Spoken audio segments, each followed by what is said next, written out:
Fala mestrando Profimática, quem fala é o professor Marcos. Esse aqui é o canal Passeio na Profimática, canal feito para você que passou no Profimática e deseja mandar super bem nas disciplinas e arrebentar na prova do Enem. Bom, nós vamos continuar nossa saga em análise combinatória e a gente vai de novo resolver mais um problema das provas nacionais. Vamos conferir ele aqui já já. Neste exercício de hoje, um problema de senhas, questão de números em 4, avaliação 3 das provas nacionais de 2011, que diz o seguinte: uma senha de um banco é formada por 4 dígitos de 0 a 9. Quantas são as senhas em que aparecem exatamente 3 dígitos diferentes? E no item B, quantas são as senhas em que não há dígitos consecutivos iguais? Bom, claramente esse item A é um pouco mais complexo do que o item B, tá? E aqui eu gosto muito de usar uma ideia, uma lógica de ir ao cinema. Geralmente, quando a gente vai ao cinema, primeiramente a gente escolhe os assentos e depois a gente assenta. Eu gosto de usar essa ideia para resolver exercícios de análise combinatória também. Observe bem, nós temos que formar uma senha de 4 dígitos, tá certo?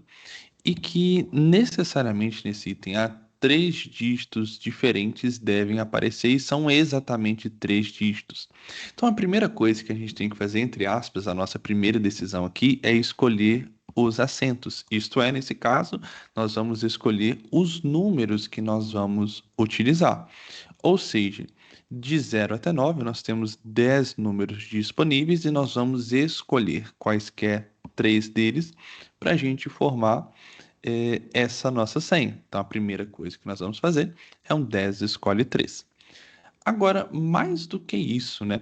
São 4 letras, 3 dígitos diferentes, então necessariamente um deles tem que aparecer 2 vezes.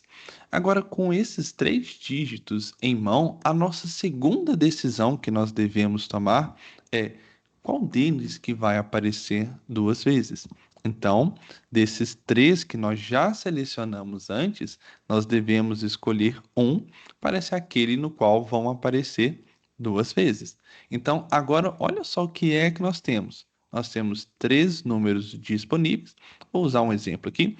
Eu peguei os dígitos 2, 3 e 5, tá? E agora, desses 3 dígitos, eu vou escolher um deles para aparecer 2 vezes. Por exemplo, o 2. Então, agora eu preciso de formar uma senha com esses 4 números de cá. E uma senha é simplesmente, todas aquelas que podem ser, né? Vai ser simplesmente uma permutação com esses 4 números que nós temos aqui. E observe, vai ser uma permutação com repetição. Ou seja, a nossa terceira decisão, a terceira coisa que nós vamos fazer aqui é simplesmente permutar isso. E lembre-se, é uma permutação com repetição. Ao todo, são 4 fatoriais de caracteres e um deles aparece 2 vezes. Ou seja, 4 fatorial dividido por 2 fatorial. Assim, a nossa resposta final vai ser o quê? Vai ser 10 escolhe 3, que multiplica 3 escolhe 1, que multiplica 4 fatorial sobre 2 fatorial. Ponto. Não tenho mais nada o que fazer nesse nosso item A. E a gente já pode ir automaticamente para o nosso item B. Quantas são as senhas em que não há dígitos consecutivos iguais? Bom, são senhazinhas de 4 dígitos de novo, né? A gente não está alterando a quantidade de dígitos aqui. Então, para o primeiro dígito que nós temos 10 possibilidades, tá certo? Então, a nossa primeira decisão é escolher o primeiro dígito ali. Então, temos 10 possibilidades para esse. Agora, nós não temos a restrição de serem dígitos diferentes. Então, a única coisa que nós queremos, né, ou que a gente não quer, é que dígitos consecutivos sejam iguais. Então, quando eu for tomar a minha segunda decisão, que é escolher o meu segundo dígito da minha senha, ele não pode ser igual ao primeiro. Então, aqui eu tenho 9 possibilidades para esse aqui. Na minha terceira decisão, que é escolher exatamente o terceiro dígito da minha senha, de novo, ele só não pode ser parecido, só não pode ser idêntico ao nosso termo anterior.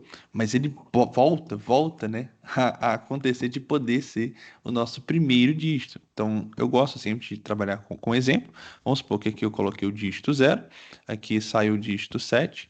Agora, aqui necessariamente só tem que ser diferente de 7. O zero pode voltar a ser uma possibilidade aqui. Então, aqui eu também torno a ter 9 opções. Vamos supor que eu escolhi o 6, tá? Aqui caiu 6. E, de novo, esse meu carinho só precisa ser diferente do 6. Então, ele pode ser o 7 também. Então, 7 também volta a ser uma possibilidade para gente. E aqui a gente vai ter o total de 9 possibilidades. Ou seja, a nossa resposta final para esse item B é um 10 vezes 9 ao cubo.